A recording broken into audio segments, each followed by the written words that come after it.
그 5천 원만 깎아주시면 안 돼요? 쪽팔림은 한순간입니다 해서 안 된다고 하면 잠시 쪽팔리거든요. 쪽팔림은 한순간이에요. 아이 깎아줘요. 제 강의도 많이 보셨다면서. 이런 말을 그러고 보니까 태어나서 단 한 번도 못 해본 것 같아요. 여러분은 좀 어떻게 좀 살아오신 것 같으세요?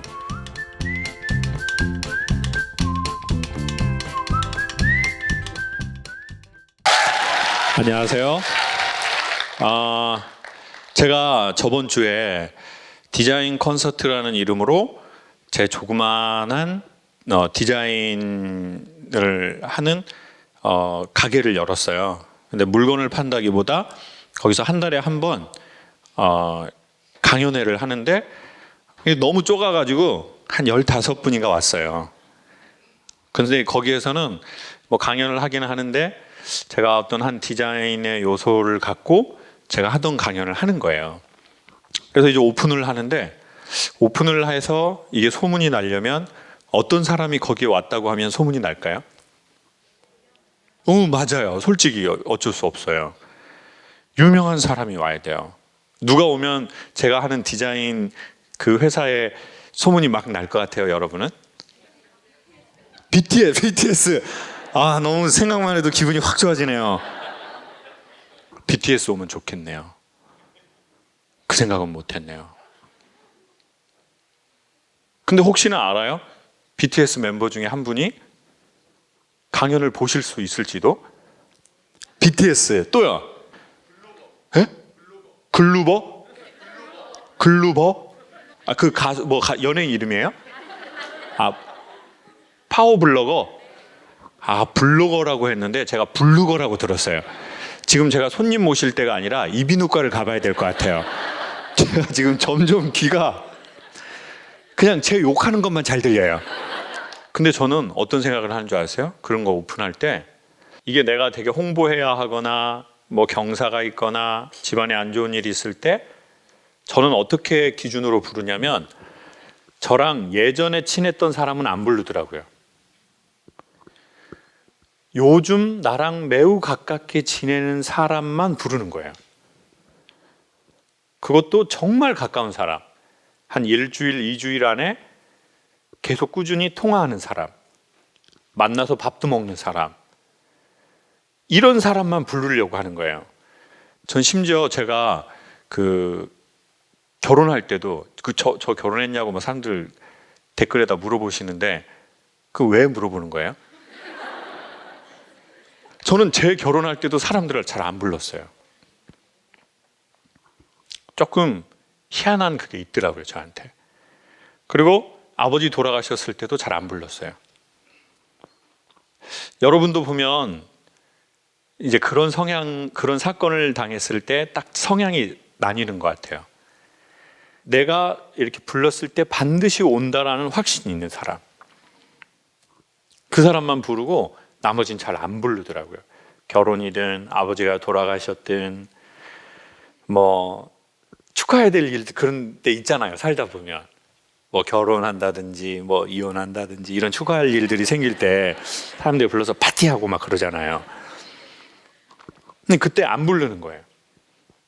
사람들을. 여러분은 좀 어떤 스타일이에요? 저 알고 싶어요.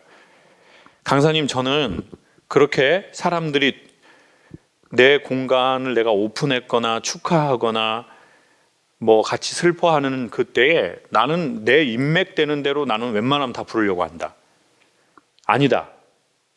나는 아주 근래에 친하게 지낸 사람 외에는 안 부르려고 한다. 여러분 결혼식으로 합시다. 여러분이 이미 결혼했으면 이제 여러분 결혼할 때 어떻게 하셨어요? 그리고 또 생각해 봅시다. 또 결혼 한 번 더 한다고 생각해보고 생각해 봅시다. 예? 기분 좋죠? 이 생각만으로도.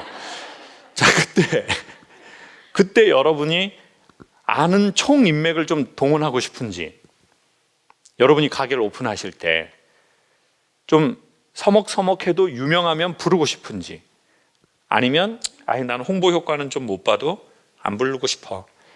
그냥 내 가까운 사람, 진짜 친한 사람만 부를래. 둘 중에 하나예요. 1번, 동원되는 대로 부른다. 그래서 홍보도 하고 내가 돈도 냈으니까 돈도 다시 내가 거두고. 솔직히 나 그런 마음이 있다. 손 들어보세요. 얼굴을 확인하고 싶어요. 저는 이 사람들이 얼굴을 확인하고 싶어요. 실제로 있군요, 이런 분들이. 자, 네. 자, 두 번째. 아우, 강사님, 저는 좀 그래요. 전 진짜 친한 사람 아니면 안 불러요. 저는 좀 홍보된다고 해도 한 다리 건너서 유명한 사람 부르고 싶지 않아요. 와달라고 얘기하고 싶지도 않아요. 진짜 가까운 사람만 부를래요. 손 들어보세요. 저 같은 사람이 대한민국에 많은 거예요? 그런 사람만 제 강연을 듣는 거예요? 자, 손 내리시고. 강사님, 저는 1번, 2번 다 손 안 들었어요. 손 들어보세요. 여러분은 어떤 분이에요? 부를 사람이 없어요? 제가 보기엔 가고 싶은 사람도 없을 것 같아요. 그딴 식으로 살면. 잘 됐네. 부를 사람도 없고 가고 싶은 사람도 없고 어차피 뭐 인생 홀로 살다 뒤지는 거지 뭐. 뭐 이렇게 사람들하고 인연 맺어야. 아니 근데 저는 오픈하는 거잖아요. 그럼 오픈하는 거면 알리면 좋잖아요. 유명한 사람이 여기 와서 자기 인스타에나 올려주면 되게 큰 도움이 되거든요. 그리고 그런 사람이 없는 것도 아니에요. 굳이 찾아보면 제가 이쪽 일들을 했으니까 이렇게 뭐 김창옥입니다. 제가 이렇게 오픈하는데 한번 와주세요. 뭐 시간 되세요? 이렇게 제가 얘기하면 되잖아요. 네. 지금 고두심 선생님하고도 같이 프로그램 하고 있잖아요.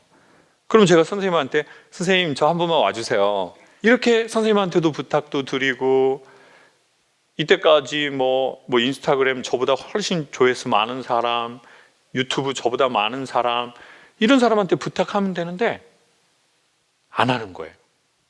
못 하겠는 거예요. 그러다가 어떤 회사에 그분은 이제 조금 뭐 그런 관계자들도 많이 아는 분인데 그분한테 막 그런 걸 노리고 한 건 아니고 뭐 누구누구님 제가 정말 작은 가게를 오픈하는데 디자인에 대한 곳이에요. 한번 뭐 시간 되면 와주시겠어요? 그랬더니 이분이 엄청 적극적으로 너무 이렇게 불러주셔서 고마워요. 제가 아는 디자인 회사 하시는 이분이랑 이 대표님이랑 정말 도움이 많이 될 거예요. 제가 데리고 갈게요. 그래서 그날 뭔가 느낌이 이상한 거예요. 이거 뭐지? 이렇게 조금 부탁했더니 그것도 막 심한 부탁도 아니고 했더니 저분은 되게 흔쾌히 되게 좋은 감정을 갖고 있는데 나는 왜 이렇게 살았을까? 이 생각을 하게 됐어요. 그 이유를 생각해 보니까 제가 어려서부터 좀 거절을 많이 당한 것 같아요. 어린아이의 거절은 부모의 친밀도가 떨어지는 거래요. 그러니까 엄마하고 아빠가 친밀한 분위기를 연출해주면 아이는 자기가 환영받는 거거든요. 이제 집에 들어갔어요. 그럼 엄마 아빠가 뭐 이렇게 이렇게 서로 농담도 하고 여보 뭐 그렇게 아빠가 엄마한테 농담하는 집이 있더라고요. 엄마가 돈을 내는 것도 아닌데 아빠가 농담하는 그런 집에서 자란 사람들이 있을 거예요. 또 알고 싶어요. 강사님, 저희 아빠는 저희 엄마한테 농담도 하고 유머도 했어요. 저희 아빠는 유머 감각이 있었어요. 그래서 저는 엄마가 웃는 모습을 종종 봤어요. 손 들어보세요. 어떻게 교도소보다 적어요? 교도소도 15%는 되는데 웃는 엄마 보고 자란 집. 우리 맨 앞에 있는 남성분 손 드셨는데 아빠가 엄마한테 이렇게 유머도 하고 엄마가 그것 때문에 웃고 그랬어요? 어때요? 근데 보기 좋더라고요. 보기 좋아요? 아빠가 엄마한테 유머하는 거? 뭐 유머 한다는 것 자체가 관심 있는 거고 사랑한다라는 표현이라고 생각을 해서 아버지는 항상 어렸을 때부터 지금까지 항상 먼저 말씀하시고 엄마한테. 표현을 많이 하신 게 보기 좋더라고요. 그래서 저도 그런 남편이 되고 싶다.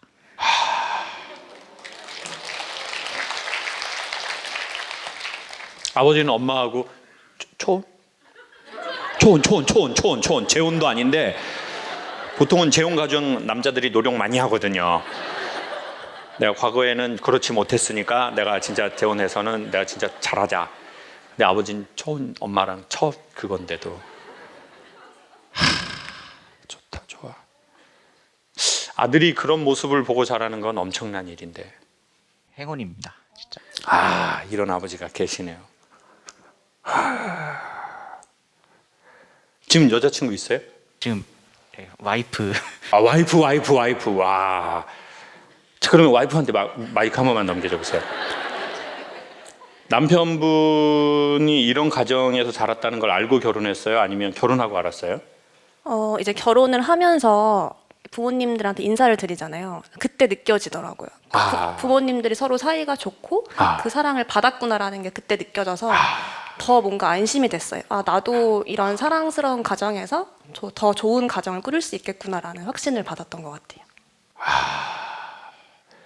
지금 대부분의 여자분들은 표정이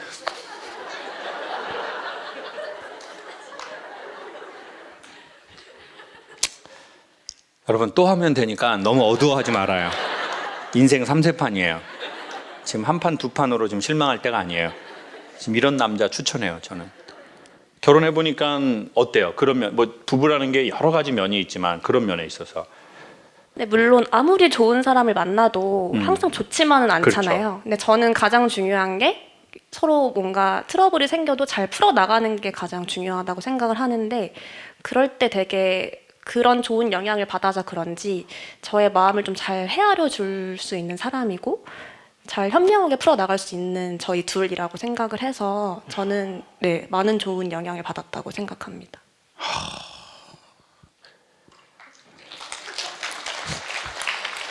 지금 오신 분들 박수 어떻게 치는 줄 알아요?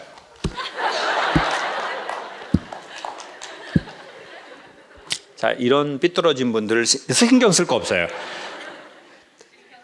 야, 제가 강연에서 하는 이상적 케이스를 저는 오늘 젊은 부부 중에 처음 봤네요. 아버지한테 그 유산을 상속받은 거죠. 그 언어를. 근데 저 개인적으로는 이렇게 막 집에 가면 환영받는 분위기는 아니었고 헤어질 때 애절한 느낌이었어요. 그러니까 이제 제가 제주도를 떠날 때 엄마는 항상 공항에 나와서 애절하게 절 보세요. 그래서 사람들이 제 눈빛 보고 요즘은 좀 덜 말하는데 예전에 진짜 많이 말했거든요. 뭐 눈이 뭐 슬퍼 보인다. 뭐 눈이 뭐 그 사람 눈보다는 고라니 눈 같다. 뭐 이런 얘기 고라니하고 뭐 이런 거.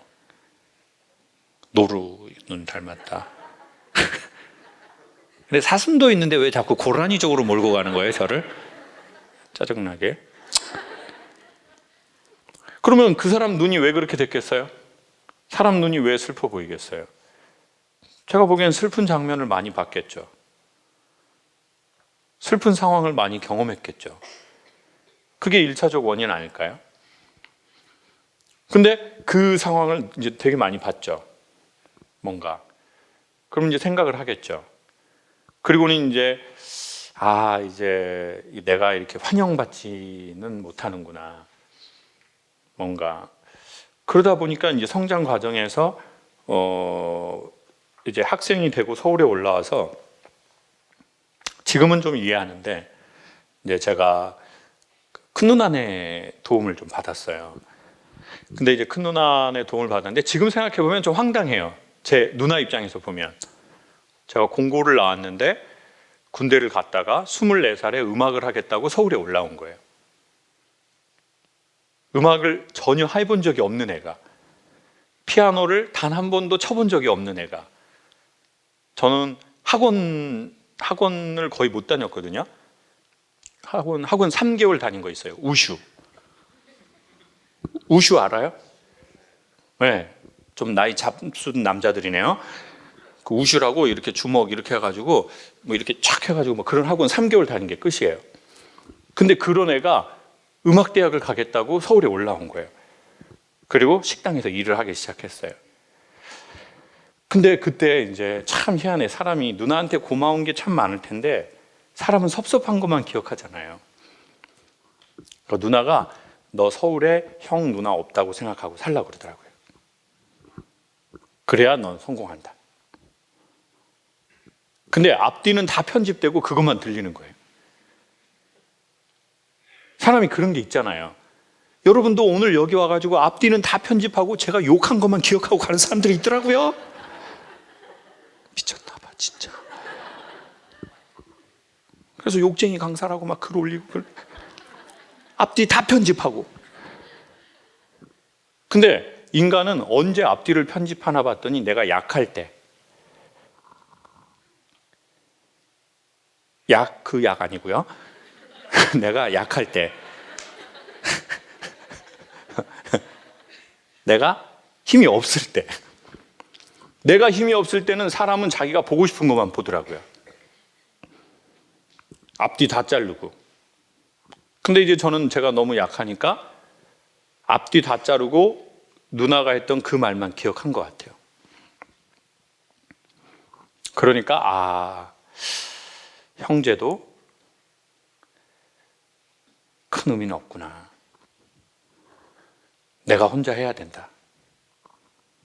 엄마는 마음이 있지만 능력이 안 되고, 아버지는 아버지 혼자 삶을 살기도 힘든 분이고, 그러니 거절을 자꾸 당하는 느낌인 거예요. 그러다 보니까 제안을 못 하는 거예요. 뭐 당할까 봐요? 거절 당할까 봐. 저 가게 오픈하는데 오세요. 죄송해요. 내가 네 가게에 왜 가나요? 라고 할까 봐. 그러면 내 과거에 치료되지 않은 내 거절받은 상처가 이게 곱하기가 되니까 제안을 못 하는 거예요. 그래서 저는 돈 깎아달라는 얘기를 잘 못해요. 이렇게 그거 얼마입니까? 그러면 5만 원이에요. 그러면 이렇게 하지 단 한 번도 그 5천 원만 깎아주시면 안 돼요? 깎아줘요. 제 강의도 많이 보셨다면서. 이런 말을 그러고 보니까 태어나서 단 한 번도 못 해본 것 같아요. 깎아주라. 네. 그냥 5만 원이라고 하면 내 5만 원, 30만 원이라고 하면 내 30만 원. 근데 이제 제가 장사하는 입장이 됐잖아요. 그럼 그쪽에서 이렇게 얼마예요? 처음에 중고를 팔았거든요. 그러면 이제 엄청 미안한 거예요. 이거 어떡하지? 다음부터 오지 말라고 할까? 그러면서 이번에 그 생각을 계속 하게 된 거예요. 초대를 못 하는구나. 그리고 거절받는 걸 매우 힘들어 하는구나. 이렇게 얘기하면 될 걸. 와주시라고. 근데 저희 매니저분이 새로 오셨는데 이 친구는 한 2달도 안 됐는데 제가 못하는 걸 엄청 잘하는 거예요. 제가 거기에서 강 실장 그거 그렇게 해서 그 차 좀 이제 고쳐줘. 그러면 대표님 그 차 고치라는데 물어봤는데 안 된대요. 그래서 제가 카페에 가입을 했어요. 중고차 카페에. 그래서 이런 거 도와주실 수 있냐고 물어봤더니 광주에 있는 업체가 도와주겠대요. 그래서 차를 제가 그쪽으로 보낼까요?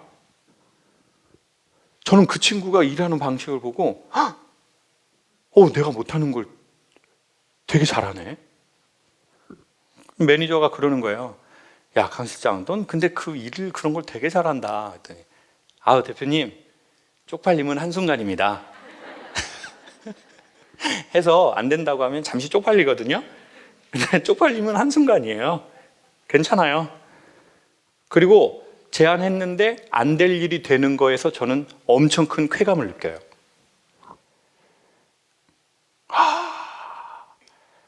저렇게 사는 방식이 있구나. 나는 제안했는데 안 오면 엄청 쪽팔리고 창피하고 괜히 말했다 싶고 다음부터 저 새끼는 핸드폰에서 지워야지. 뭐라고 할 때 와주면 좋지. 지가 뭐 대단하다고. 씨. 근데 그게 그 사람 문제가 아닌 것 같은 거예요. 제가 훨씬 더 많이 이게 있는 것 같은 거예요. 문제의 지분이. 거절을 많이 당했더니 누군가를 초대도 못하는구나. 여기에서 말하는 초대는 가계로의 초대를 말하는 게 아닙니다. 자기 삶으로의 초대를 말하는 거죠. 엄마가 결혼하고 사는 걸 보면서 결혼 얼른 하고 싶다. 빨리 하고 싶었어요. 엄마 아빠는 보고. 근데 문제는 아빠가 갑자기 가셔가지고 충격을 받아서 결혼에 대한 생각을 없는 건지 늦추는 건지. 아, 그러면 이제 이해가 되네요. 너무너무 사이가 좋고 난 아빠가 좋고 우리 집안의 느낌이 좋은데 뭔가 준비를 해도 힘든데 아버님이 갑자기 돌아가시게 된 거예요. 시술 받다가 아, 심장 쪽으로 해서. 그러면은 이제 그게 엄청 그럴 수 있죠. 제가 아빠라면 제 딸에게 그렇게 말할 것 같아요. 영원하지 않아서 더 소중한 거니까 엄마하고 아빠하고 산 것처럼 아빠가 너한테 그렇게 한 것처럼 너도 그런 사람 만나고 그런 아이 낳아라. 그리고 아빠 그렇게 기억해줘서 고맙다는 얘기 꼭 할 것 같아요.